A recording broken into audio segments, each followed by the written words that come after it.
And nothing's changed, it's just your name. It'd be great, we can recognize your presence. But if you're a guest, and this is your first time, we really would love to be able to know about you and make you feel comfortable, how God led you here, how you found out about this place. And so, would you mind sharing? That'd be awesome. And it's just one of the ways we just kind of like say, look, we're here. Whatever you got for us, God, that we're going to lean into your presence in this time. And we're going to just take it in, and allowing your Spirit to mold us and shape us. So when we do that, let's just begin with prayer. Heavenly Father, we just want to thank you, Lord, for giving us this place and this space where we can just focus on you. And so we just ask you, let the world just wash away. And let us just come to you and be reminded and be brought into your presence and to be filled with it and to understand and be brought deeper into your love. We ask this in Jesus' name. Amen. And we're really grateful. We have a special guest today. Donna Ward is going to lead in our worship. We had a concert through the storms, and it was awesome. It was great. We had a great time, and we're blessed to have him here with us at worship today. Thank you. Good morning. Good morning. We're getting 3 inches of snow in Fort Wayne, Indiana. Are we the smart ones or what? All right. Let's sing together, okay? You turn in your bulletin there. A couple of songs put together here that let's sing. Majesty, worship His majesty. Unto Jesus be all glory, honor, and praise. Majesty, kingdom, authority. Oh, from His throne unto His own is anthem praise. All hail the power of Jesus' name. Let angels prostrate fall. Bring forth the royal diadem and crown Him Lord of all. Bring forth the royal diadem and crown Him Lord of all. O seed of Israel's chosen race, now ransomed from the fall, hail Him who saves you by His grace, and crown Him Lord of all. Hail Him who saves you by His grace, and crown Him Lord of all. So exalt, lift up on high the name of Jesus. Magnify, come glorify Christ Jesus the King. Majesty, worship His majesty. Jesus who died, now glorified, King of all kings. Jesus who died, now glorified, King of all kings.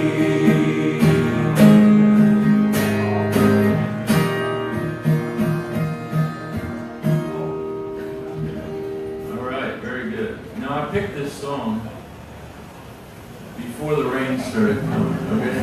I really did. I wrote this song, so it's like I'm supposed to make 3.5 cents every time we sing it, so that's why we're doing this. I don't know. But maybe we can use the rain as an example, the rain down, that God would rain down His love upon us. So I want to teach it to you. The chorus goes like this. Rain down your love, shower us all, the strong and the mighty, the weak and the small. We seek your presence here in this place. Open our hearts Lord, and rain down your love. All right, let's try the chorus together. Rain down your love, shower us all, the strong and the mighty, the weak and the small. We seek your presence here in this place. Open our hearts, Lord, and rain down your love. Lord, you are gracious, full of compassion. You heal our affliction. You rescue our soul. We humbly approach you, seeking your face, to ask that you cover our sin with your grace, and rain down your love, shower us all, the strong and the mighty, the weak and the small. We seek your presence here in this place. Open our hearts, Lord, and rain down your love.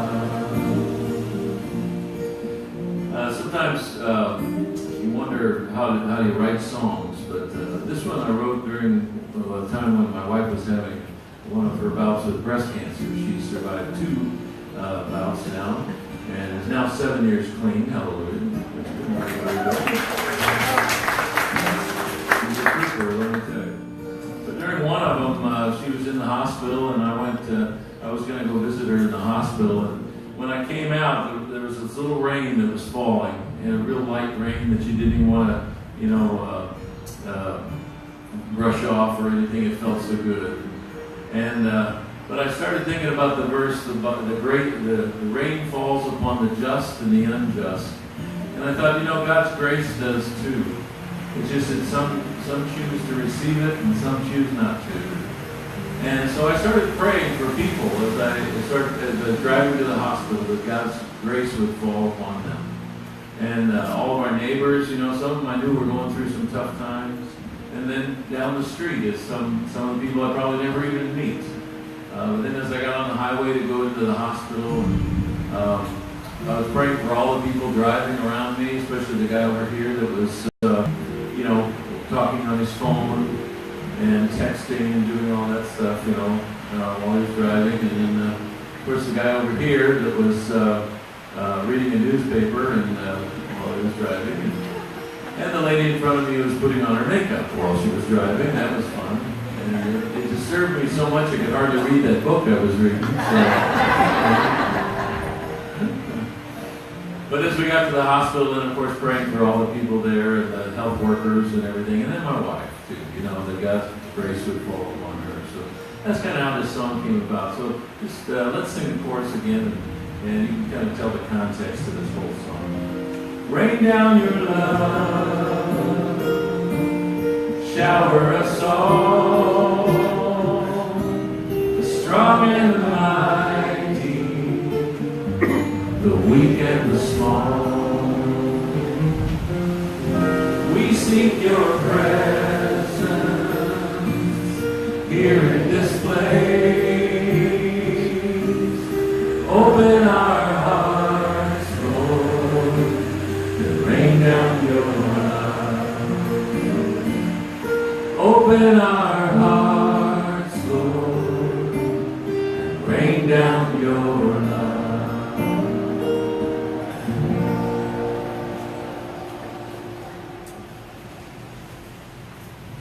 Amen. Thank you, Don. If you want to know who causes all the rain at this time, it's Don. Every time he comes down here at this time, it rains except one time. So We're going to start calling you the Rain Man. Hey, you want to open up your worship folder and follow along with the outline today. There's not a lot to write, but there are some things I want you to do and be able to follow along. We're in this series called Different, and it's a series based on 1 Peter. And Peter is writing to a group of Christians in a minority. They're in a real secular with a terrible leader, Emperor Nero, who was a zero, who killed his mother, who killed his wife, who history says pretty much killed his second wife. And then he had this incredible sensation of what a build. And since Rome was already built, the Senate said no. And so what he did is he started burning down the city. And they called him, and he said, you know what, it's not me, it's those Christians that are doing it. And so he persecuted the Christians. And he set them on fire. And he fed them to the wild dogs and animals as part of his entertainment. And so there is incredible trials. 1 Peter is a lot about trials and persecution. In fact, one of those key verses we talked about at the very beginning was, because of trials, reasons there's trials, Peter reminds them, they will show the genuineness of your, do you remember? Faith. Trials bring the genuineness of your faith out. And if you've gone through trials, maybe there's been trials in your life where you lost a job, there's economic, or maybe there's trials with relationships, or trials in your marriage or in health. You know, when you're going through trials, one of the most important things that's next to your faith is those who are with you. Amen? Because when you're going through trials, let me ask you this question. You're going through a hard trial, hard time. Are you at your best or are you at your worst? Worse, right? Because when you're getting squeezed and all that stress and anxiety is on you, a lot of goop comes out, right? And because you get to know who your friends are, because you can say some bad things, do some bad things. And the ones that love you will be where? With you.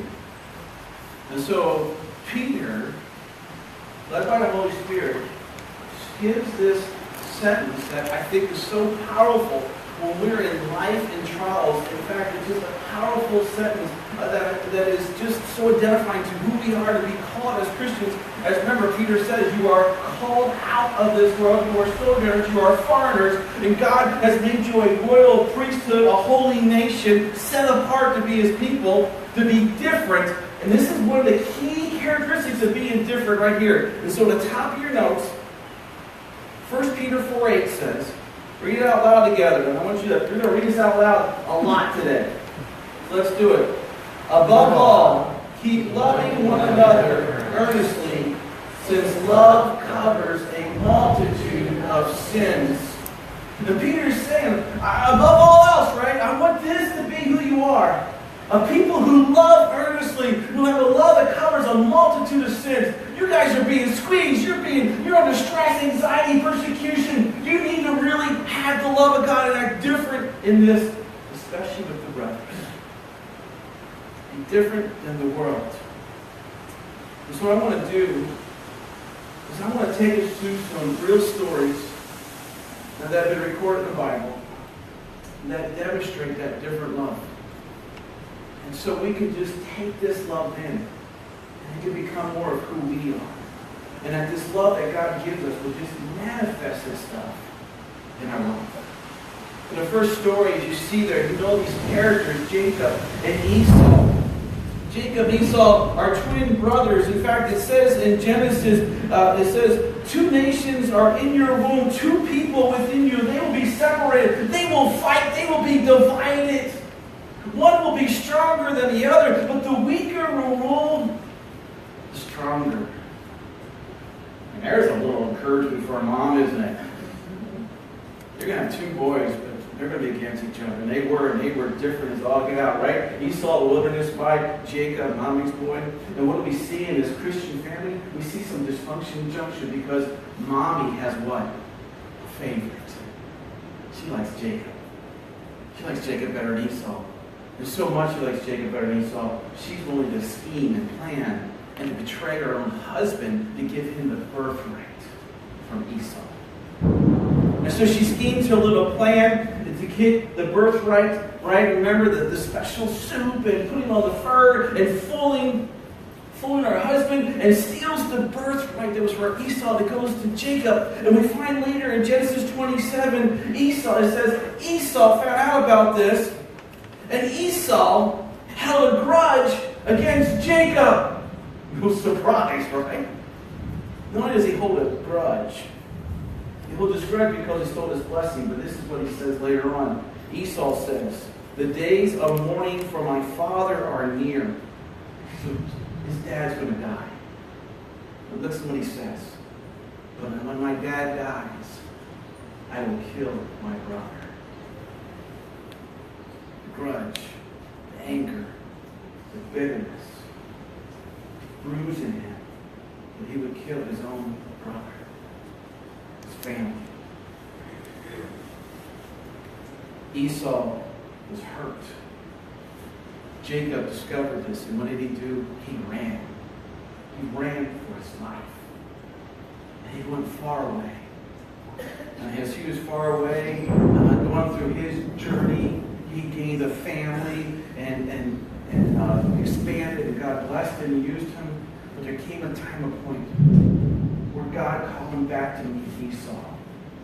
And so what's going to happen to these two brothers?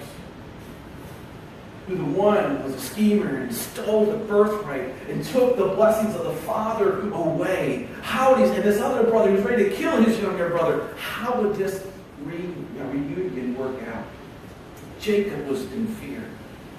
And so Jacob sends gifts because here Esau is coming to meet him, not with just a few people, 400 men, 400 soldiers are accompanying Esau.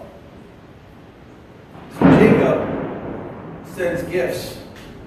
He sends goats in humble gift. He sends rams. He sends camels. He sends bulls. He sends donkeys. All these are gifts to show honor, to show respect, to try to soften Esau's heart. And then your notes in verse 3 in Genesis, he himself, Jacob, finally now has the courage to go in front of Esau. And what does he say? He's going to Esau. He bows 7 times as he's walking to Esau.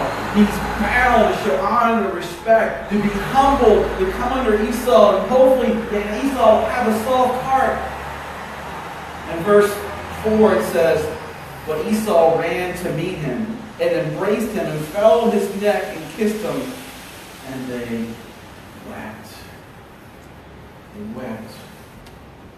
When Esau lifted his eyes, he saw the women and children. He said, who are these with you? And Jacob said, these children whom God has graciously given your servant. Jacob, this is my servant. I'm not even your brother, I'm your servant. Don't hurt me. He's still having trouble. Then the servants drew near, and they and their children, and bowed down. Leah likewise with her children drew near, and bowed down. And last Joseph and Rachel drew near, and they bowed down. And Esau said, what do you mean by all these company that I met? And Jacob answered, I find favor in the sight of my Lord. But Esau said, I have enough, my brother. Keep what you have for yourself. Jacob said, no, please. I have found favor in your sight. Then accept my presents from my hand, for I have seen your face. Look at this line, it's powerful. I've seen your face, which is like seeing the face of God. And you've accepted me. Jacob has lived with guilt and fear a long time. And Esau embraces him, loves him, forgives him, erases it all. And Jacob's like, please take these blessings to you because God has dealt gracious with me and because I have enough. So as 1 Peter says, this is a love that is different. So say that verse again. Above all, keep loving one another. So say it with me. Above all, keep loving one another earnestly, since love covers a multitude of sins. Love covers a multitude of sins. It's just not there, but also with Joseph and his brothers. We find later, we just flip the pages to Genesis 50, and we hear this story of Joseph, the 11th son of Jacob. And guess what? That favoritism that he learned from his mother, it continues. And so Jacob has a favorite. It's Joseph. That's his favorite. He's the spoiled kid. He's the one who gets this incredible coat from his father. And so in return, Joseph became, I think, a little spoiled and cocky than his older brothers. And he was given this dream, and if you were kind of like, more of a mature kind of kid, you maybe hold his dream back or present it a different way. But no, Joseph goes to his older brothers, no, I'm going to rule over you. You're going to bow down to me. And his brother's like, Dad, we had enough of this kid. We're tired of this. He's been a pain since he's been born. And he's Dad's favorite. We don't have Dad's love. It's just a mess. And so what did they decide to do? It's like, let's make a plan to kill him. Get rid of him. Get rid of the problem. Remove it from life, and then we will have Dad's attention and love. And so they go to make their plan to kill him, but an opportunity comes up to sell him. They sell him into slavery. You know the story. Joseph goes into slavery. He ends up Potiphar's house, and he starts to do well, and Potiphar recognizes him, and he's rising up, gaining authority. But Joseph is a stud, right? He's a handsome guy. And Potiphar's wife is a little lonely. So she makes a cougar move. And Joseph says, no. But she's not going to be embarrassed by that. So she blames Joseph. He did nothing wrong. She blames him for coming to him. Is it Potiphar's store? Who's he going to listen to? This Joseph, who seems very trustworthy, or his wife? Well, we all know who wins that argument. His wife. So Joseph's thrown into prison for even doing the right thing. He's thrown into prison to be forgotten about. But he has this gift to interpret dreams. As the story goes, he interprets dreams, and the king has a dream, and he can't interpret it. And Joseph gets called to mind and comes to interpret. Talks about there'll be 7 years of famine and 7 years of drought, and he prepared for the time of drought. And so Joseph gets put in charge. And so they have been preparing for this time, and all the outskirts communities are starving. And what happens? Joseph's family has to come for food. And they come, and he said, and he gets some food. But we find out later on, this happens after the father died. See, they came before, and they had this little buffer. They had this little comfort with Joseph because they had Dad. Dad was the buffer, but Dad dies. And now they're exposed. There's no buffer. And they're in fear of their life again. Genesis 50, 14, 21, it says, when Joseph's brothers saw that their father was dead, they said, it may be that Joseph will hate us and pay us back for all the evil that we did to him. Which is what? Normal, right? You do that to me, I will get you eventually. Our culture likes to call that karma. So they sent a message to Joseph saying, your father gave his command before he died.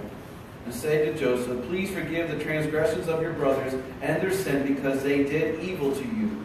And now please forgive the transgressions of your servants of the God of your father. And what did Joseph do? Joseph wept when they spoke to him. The brothers also came and fell down before him and said, behold, we are your servants. But Joseph said to them, do not fear, for I am not in the place of God. As for you, you meant evil against me, but God meant it for good, to bring about that many people should be kept alive as they are today. So do not fear, I will provide for you and your little ones. Thus he comforted them, and he spoke kindly of them. Joseph had a different kind of love. A love that 1 Peter says, above all, say with me, above all, keep loving one another earnestly, since love covers a multitude of sins.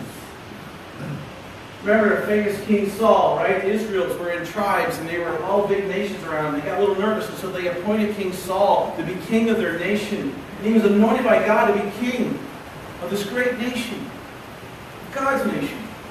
But King Saul turned his back on God, and he rebelled against him. And so God said, I'm going to get another king. And he had Samuel, the priest, go anoint this little shepherd boy, David. And David was anointed. David was a mighty warrior. And David would kill 10,000, and Saul would only kill thousands. And so people were noticing that David was much more blessed, much more powerful. He was much more popular. And King Saul became jealous and enraged. And what did he do? He went after to kill King David. He wasn't king yet. He wanted to kill David. And he sought out David. In fact, in verse 24 it says, So Saul took 3,000 chosen men from Israel and sent out to go and destroy David. And they made it near the graves of the wild goats. And he came to the sheep pens. Along the way, a cave was there. And Saul went into it to relieve himself. And David's men were far back in the cave, hiding from him. And the men said, look, this is the day the Lord spoke of when he said to you, I will give you your enemy into your hands for you to deal with as you wish. And David crept up, unnoticed, and cut off a corner of Saul's garment. Afterwards, David was conscience-stricken for having cut off a corner of his robe. He said to the men, the Lord forbid that I should do such a thing to my master, the Lord's anointed, or lift my hand against him, for he is anointed of the Lord. David allowed Saul to move away from his terror. He allowed Saul to wave his hands when he could have slayed him. And so David comes out of the cave and he shows Saul. He says, look, this is the garment. I have a piece of your garment. I could have took your life.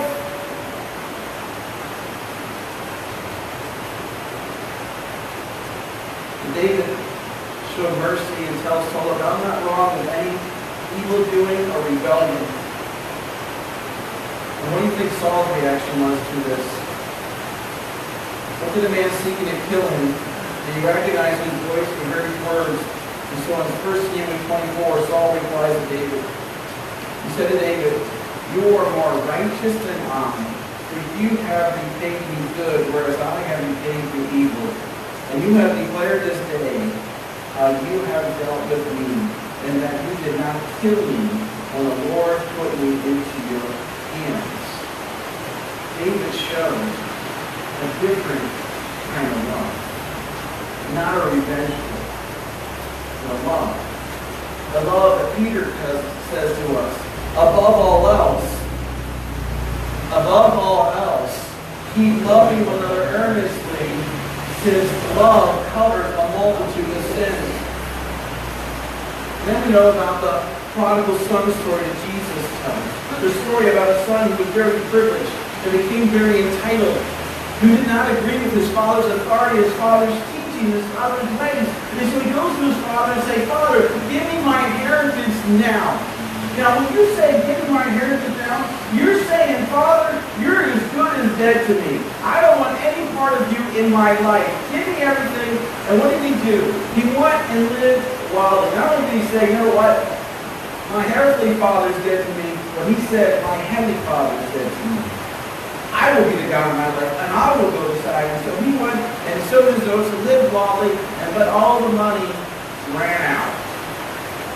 And he started to pout, and along came a drought. And there was no food, there was no work.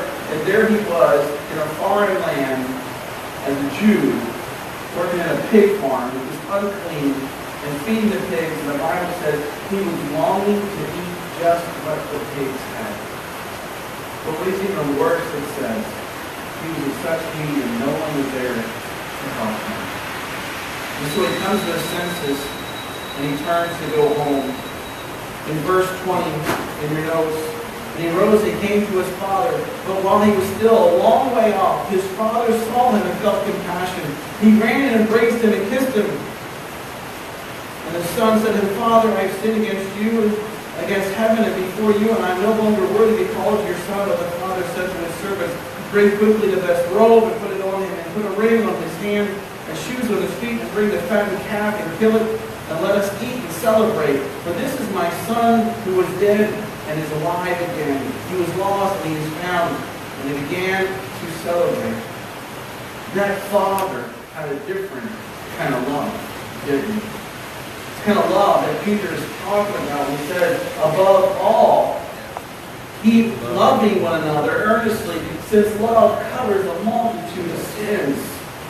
See, we've heard stories today about messy, broken relationships, Christian families, godly families that should know better, right? But yet, the sin, the corruption, the hurt, the pain, the brokenness, the mess, brother against brother, parents against each other, parents idle one child over another. And we see these families enduring trials, and we're seeing these trials trials bring out the worst of anger and grudges. Things that we've held on to that we haven't let go of.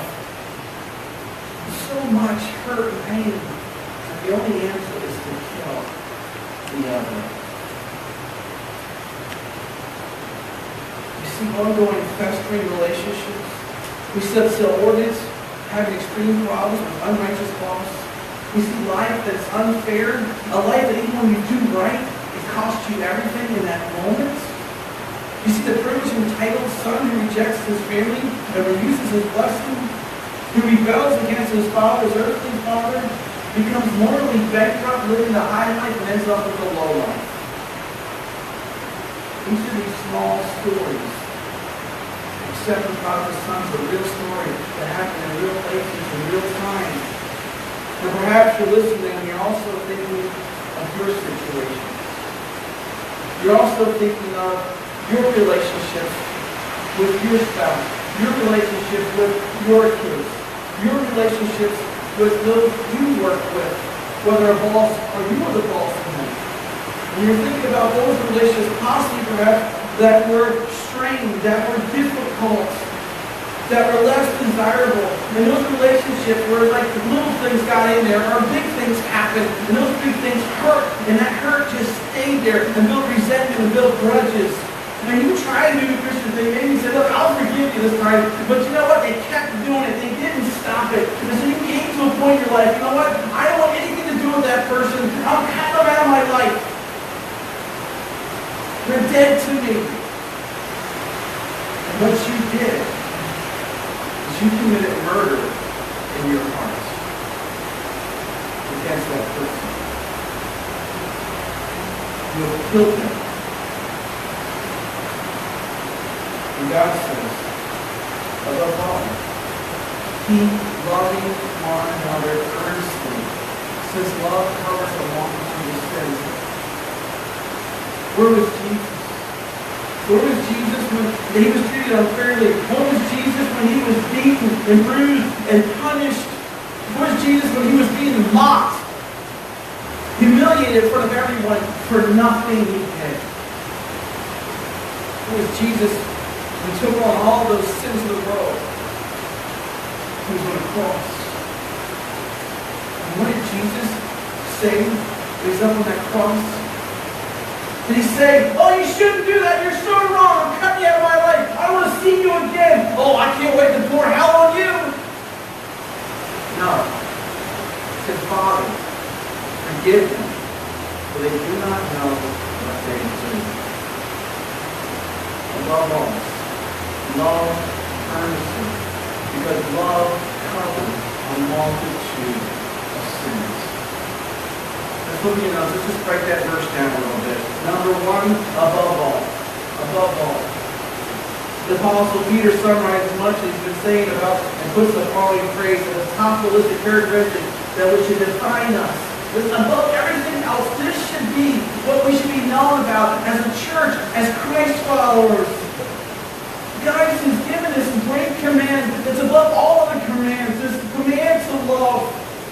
That it would be our attitude, it would be at our core of who we are. Then whoever comes into us and say, man, they're not going to remember you, maybe your personality, remember your name, but they're going to say you were a loving person, no matter what.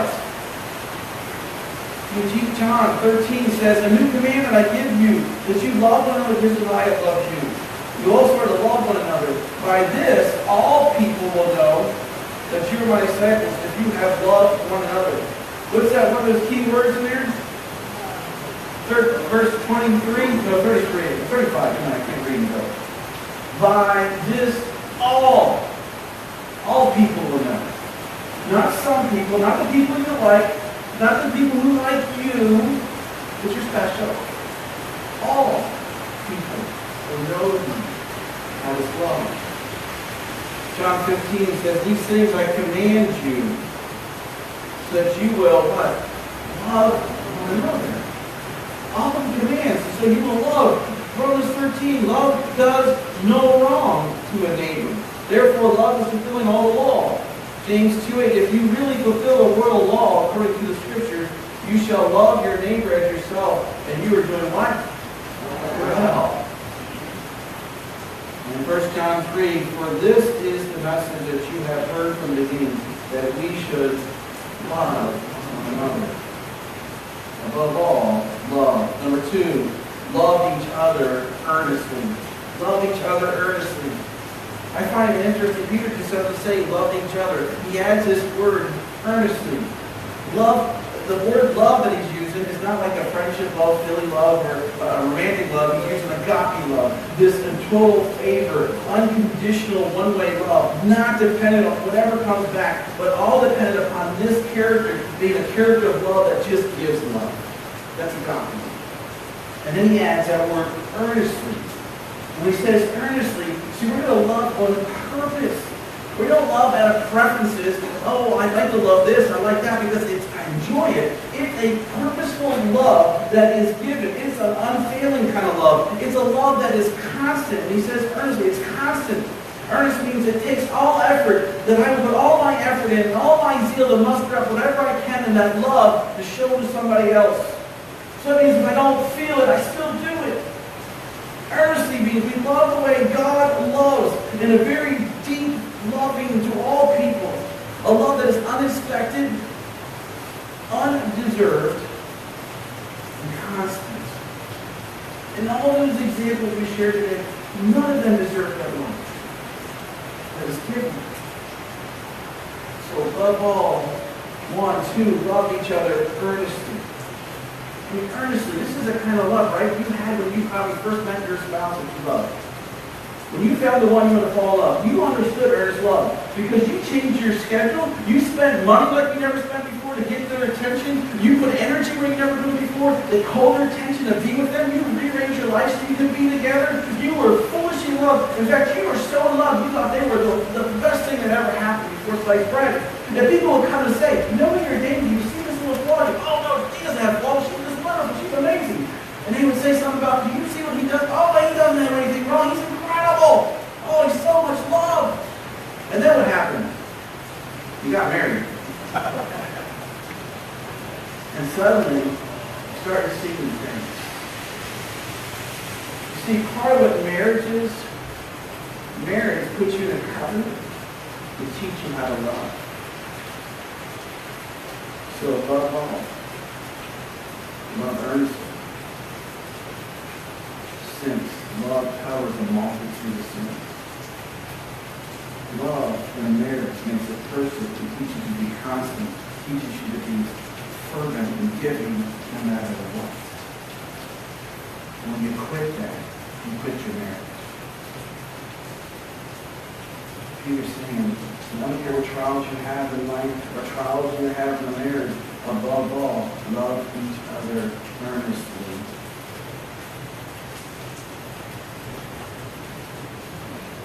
So we got to learn that this love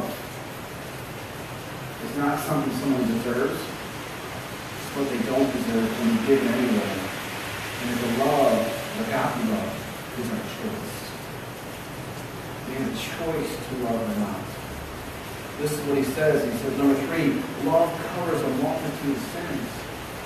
Love covers a multitude of sins, unlimited amounts, unlimited sins. Jesus said, how many times you forgive me? Challenge? Is it 7 times 70? He said, no, 70 times 70. This unlimited amount of sins. I don't get to keep repeating the same sins.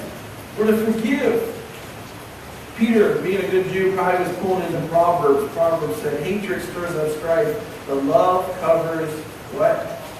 All offenses. See, here's the point. You either love or you hate. There's no, I kind of like, sort of like, you know, do the little paper thing. I remember kids, do they like me or not? It's love or it's hate. That's what's in your heart. And if you're not forgiving, you're holding on to things, then it's hate. And the Bible says hatred stirs up strife, stirs up fights and battles and pain. And so you have a choice. You can heap on the dirt in a relationship and throw that dirt at someone, throw that mud, or you can heap on love. You keep heaping on layers and layers and layers of love until you bury that sin away in the grace of God. Love fuels us to forgive. And when we're filled to forgive and filled to love, it silences problems. See, hatred doesn't silence him.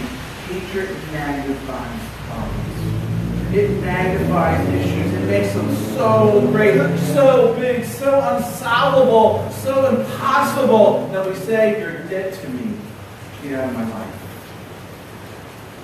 Love says, it's all can be silent.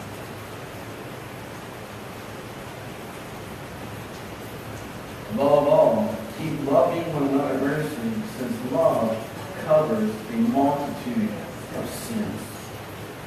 Do you believe that? Don't you want that? So let's take some steps towards that. Number one, ask God for agape love for whoever you need to ask for agape love. And so I gave you a big blank so you can write a lot of names. If you got a lot of names, then use initials. If it's the person next to you, put your pen down and hug them right now.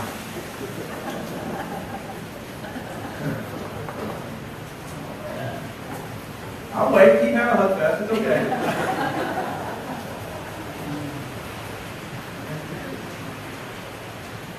Number two, next thing is start applying this. I want to get your phone out. Get your phone out. That's my phone. Oh, it's getting recorded. Hi, phone. And I want you to do is I want you to text somebody you've been having difficulty with. Text someone that's been a little bit rough. Text somebody that needs to hear this. And tell them, I am choosing to love you no matter what. Text them. Tell them, I am choosing to love you no matter what. I can wait. I know some of you got issues because you talk to me, so you got your phone out. I won't say who. Number three, tell yourself you're going to stop nitpicking your spouse, child, or other people. Tell yourself, love covers a multitude of sins. I'm going to stop nitpicking. Now, I know there's snowbirds here right now who said, I needed that message when I was driving here. I know this thing. We do that so much with the people we love the most. We just nitpick. Put love on them. Let go. Love them. Who knows? They might even stop if you love them. Maybe they're doing it because they're trying to get you anyway. Put on love. And what you can do positively, instead of just make this more positive, start praising. Start thanking Him for all the little things. Start noticing every little thing. Go to bed at night and pray. And pray and say, thank you for a spouse that does these 10 things. Thank you for a spouse that woke up with me this morning. Thank you for a spouse that had coffee with. Thank you for a spouse who's home, not out with somebody else. Whatever those little things you got to start with, wherever the bar is at, okay? But just start. It's amazing how much lovable your spouse is when you start praising and stop nitpicking. Because I bet you in the biggest picture of everything, it's really small. It's not what you like. But put on love. Above all, love earnestly, because love covers a multitude of sins. Number 4, make a commitment to stop jumping to conclusions on how terrible they are, and put the best construction on them in the situation. How easy we fill in the blanks when we're offended. Someone's late for a meeting, someone's late for getting out of the house. Oh, that's almost every day. But anyway, we're late. I'm kidding. But we're late. And we put the worst construction on it. Or somebody picks something up and we think the worst thing.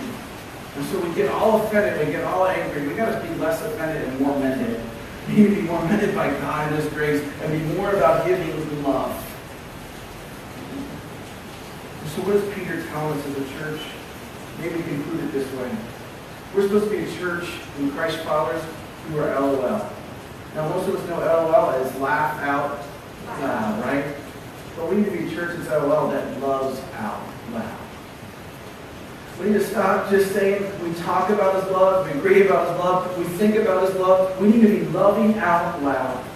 Loving out loud to the people closest to us in our marriages and our family. Loving out loud to those in our church. Loving out loud to those in our community. Loving out loud to the most marginalized needs, just as Jesus did. We got to love out loud so the community notices and says, you know what? That's a different kind of love.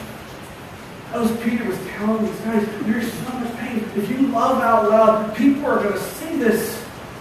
That even in the worst situations, you still love each other. And there is something that money can't buy or something money can't give. I don't care how crazy and great it is. You'll never have it. It's a gift of God. And you live that out amongst each other. It's going to change the world. And it has. So be difference makers. Change the world. Love out loud. Amen? And why are we going to love out loud? Because above all, don't look at it, say it. We said it like 20 times now.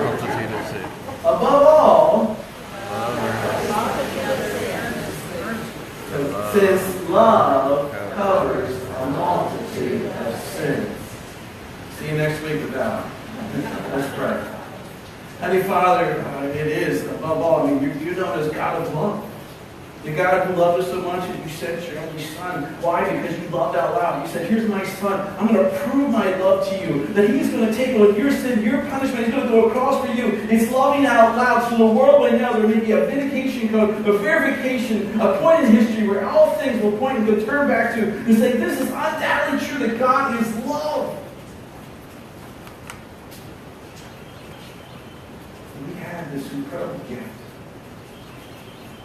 So, Father, we come up on this holiday of Valentine's. I mean, it's an earthly made-up thing, but it's also a reminder that we're being called back to love. And be like our first love with you and with each other. So, Lord, with that love that you have, this agape, purposeful, constant, undeserving love that you just pour out, would it be in us and we would be pouring out in others. It would just manifest itself in our relationships. It would manifest itself in our lives. But even when we're at a restaurant, we're checking out, people say there's something different about that couple. There's something different about that person. Help us live above the world and its hatred and its anger. And be love. And be a real love with your hands and feet. That gets into messy relationships. That takes the initiative. That takes on the pain and the suffering to bring reconciliations. Lord, help us to be. Empower us to be. Encourage us to be. Who you made us love. So, Father, we gather now and we say the prayer you taught us. Our Father, who art in heaven, hallowed be thy name. Thy kingdom come, thy will be done, on earth as it is in heaven. Give us this day our daily bread, and forgive us our trespasses, as we forgive those who trespass against us. And lead us not into temptation, but deliver us from evil. For thine is the kingdom, and the power, and the glory, forever and ever. Amen. In your worship folder, envelope that we can continue to, in our love, as we do as Christ followers, we show our love for God and other people, that we love and obey His authority. We recognize it, and we submit to it with love, because it's an honor and a privilege to be part of God's love and work in this world. And so we can give our tithes and offerings. You can use that envelope there. Also, in your worship folder, you saw that card insert. Next week, we have Pablo coming on Sunday, and then we have a workshop on Wednesday. But we shouldn't jump too far ahead. Remember, this Wednesday is what? Ash Wednesday. Ash Wednesday. Valentine's Day. That's right. Valentine's Day for Jesus, and we're going to have Ash Wednesday service. That's right. So Wednesday, we had a soup and supper. Thank you for the service at 5:30. I'm just bringing up my memory, and then service starts at 6:30. And so please come, bring soup, have some fun, fellowship, and enjoy some time together. And then as we enter into this Lenten season together, and we're going to dig a little bit more into God's love and dig in one story, and I think it's going to be awesome. Also, in your coming up, we have on Sunday, February 25th, is escapology. This is a fun, you get locked into a room, and you've got to figure out clues to get out of it. If you'd like to join us, it's for all families, all ages to do together. And so if you'd like to go, please let us know. We'd like to be able to reserve as many rooms as we need for the group size that we do have.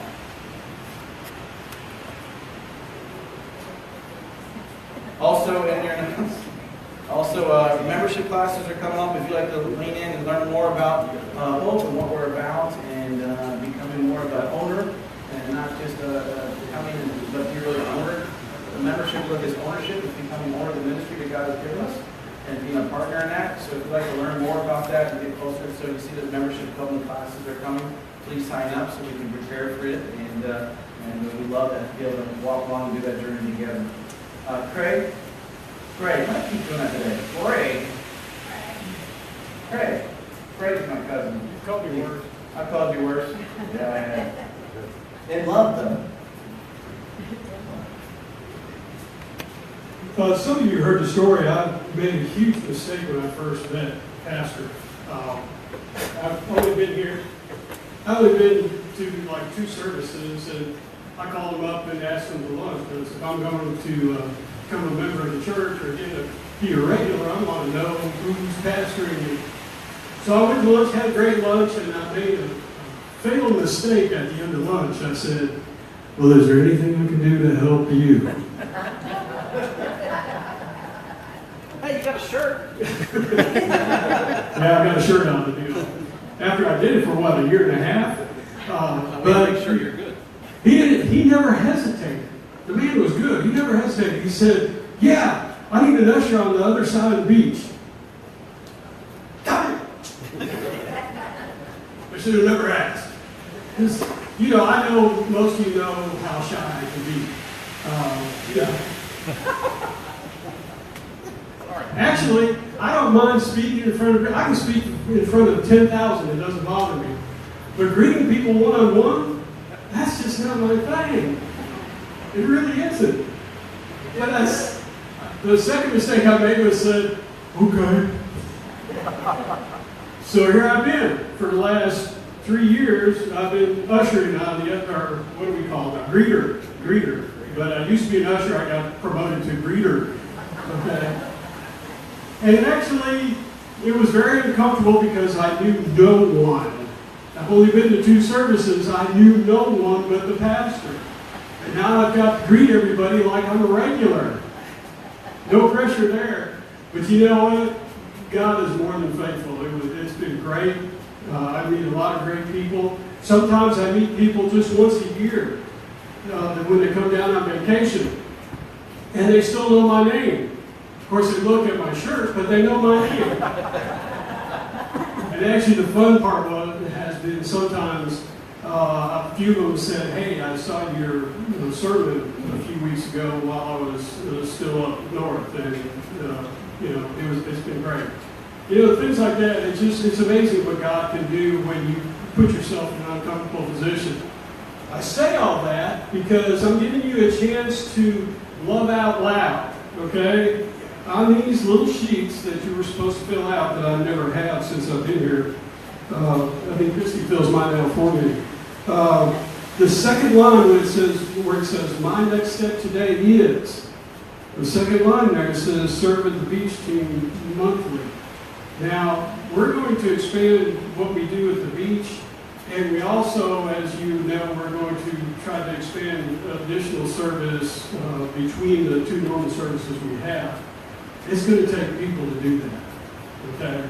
We need people, and if you really, really don't want to greet people, we do have jobs for loaners too, okay? If you don't know how difficult it is to deliver a sermon, I can tell you from experience, it can be nerve-wracking, it can be difficult, and it seems like nothing goes well the morning that you're going to preach, okay? But this guy, what I don't think you understand is that I meet him up at the church at 7 o'clock. Well, I'm there at 7 o'clock. He'll be there about 7 o'clock. But we get up there and we have to hook up the trailer, which is a real joy on days like today.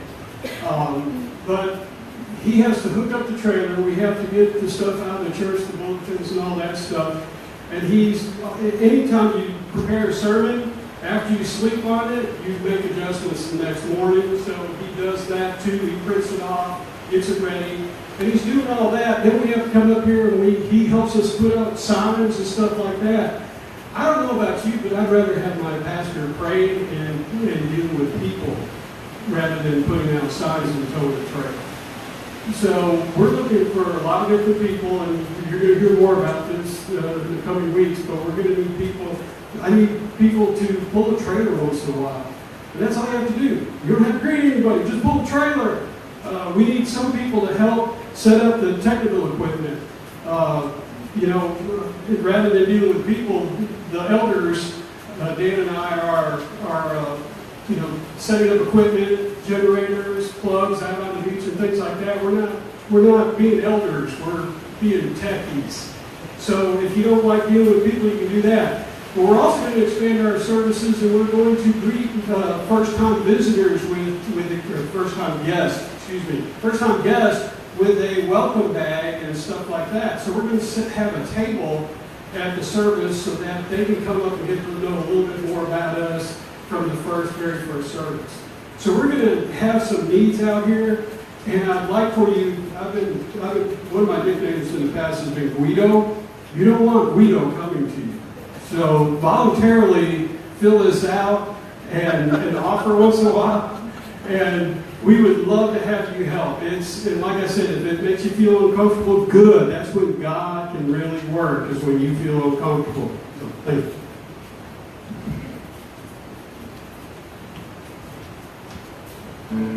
So we're going to continue our worship, and you can take those connection cards, the offering envelopes, and you can put them in the buckets as the ushers come around and collect them. The elders, ushers, greeters. How many hats you wear too? So we thank you for that, and we'll continue our worship. And we're going to sing together. Now this is one more new song, okay? And then I'll never bother you again, okay? So, my wife is sitting right up here, by the way, and I've made several CDs over the years, and we'd like to give you all a CD today. So, okay? Some of you look pretty shocked. No, it's true. Okay, so but all you have to do is you have to walk up here. You have to get it. Now, if you feel guilty about that, you can always put $1 in the bucket there. But we believe in them, and we'd like you to have some music today. It's our way of bringing you a little sunshine on a rainy day. Everybody say, "Aw." Over here. Let's sing together. I'll teach you this song. It's real easy. You'll get it real quick.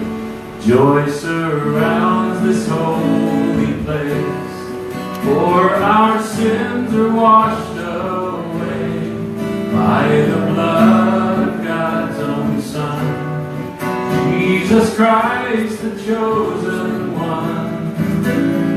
If Christ has set us free, then we are free indeed to worship Him with joy in this holy place.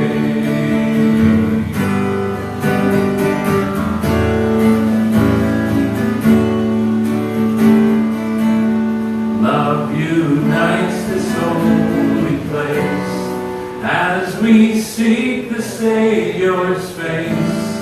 Hearts are gathered here as one, sinners saved by God's own Son. The Lord is present here. His love is what we share, and everyone is welcome in this holy place.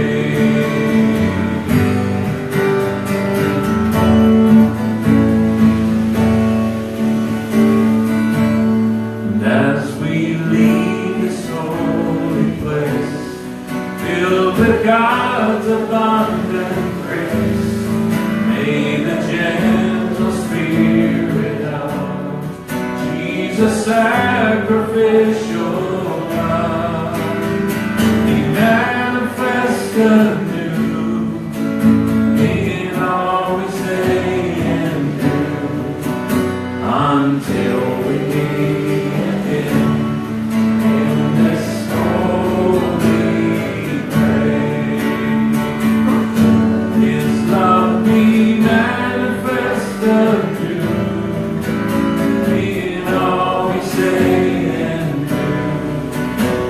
until we meet again in this holy place.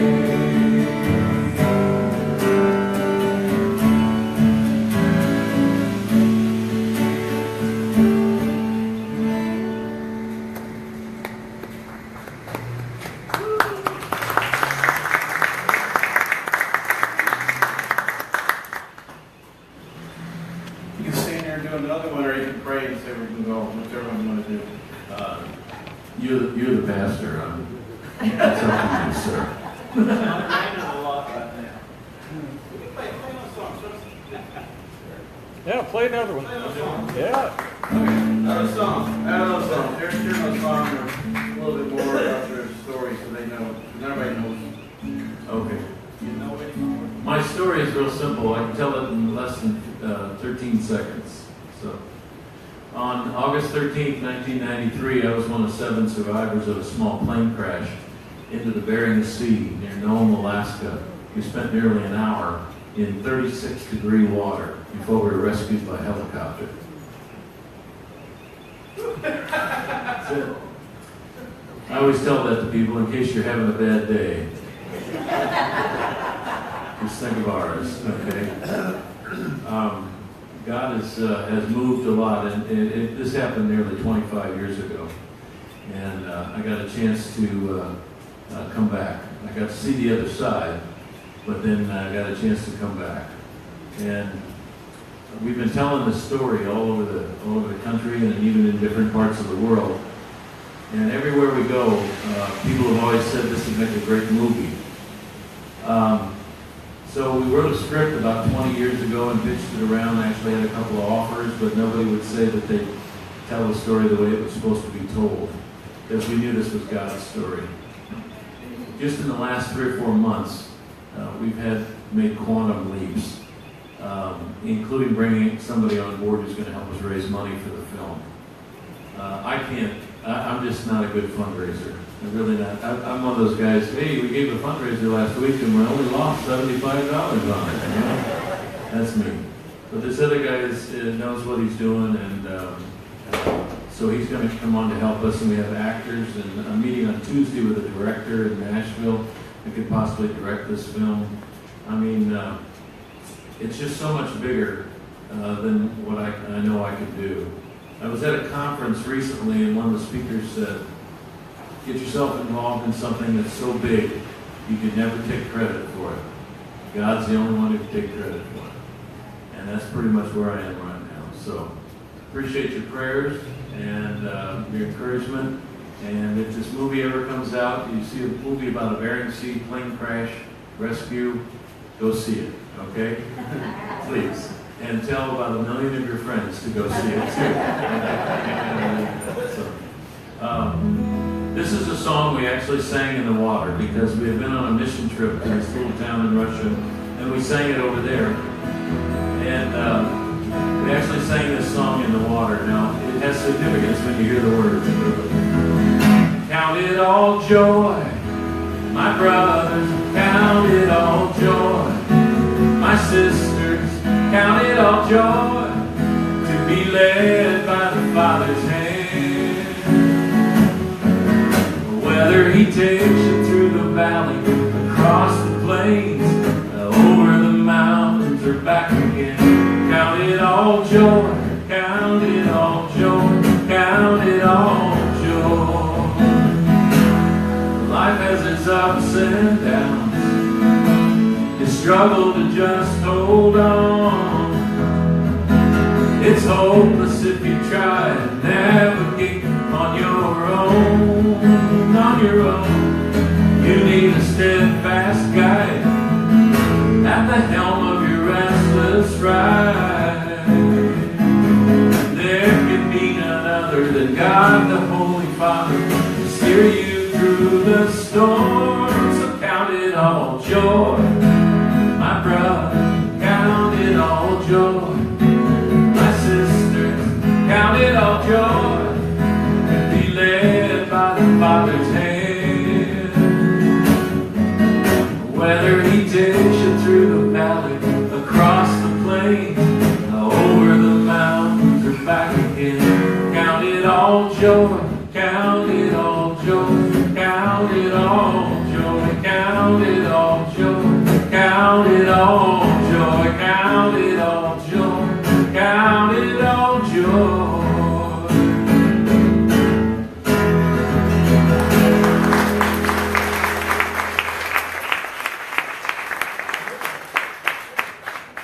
So why don't you join me and just let's pray for Don and this opportunity. Lord, we just want to thank you, Lord, for the ministry you've given to Don and Barb and Dave Anderson and many others. And Lord, they just would follow you faithfully, and they just continue to follow you faithfully, even with something that's so big, that's so beyond them, and just stay with it, trusting in you. And we thank you, Lord, for your just way you're opening doors now. And doors to get this message of the gospel out, this great rescue that points to the great rescue that you took us from our sin and death to give us everlasting life. So I pray that you would just open more doors, that you give favor to this word, that it would stay true to honor and glorify you. And that, Lord, we thank you for technology there to be able to really to reveal and share this story in the real life way it was.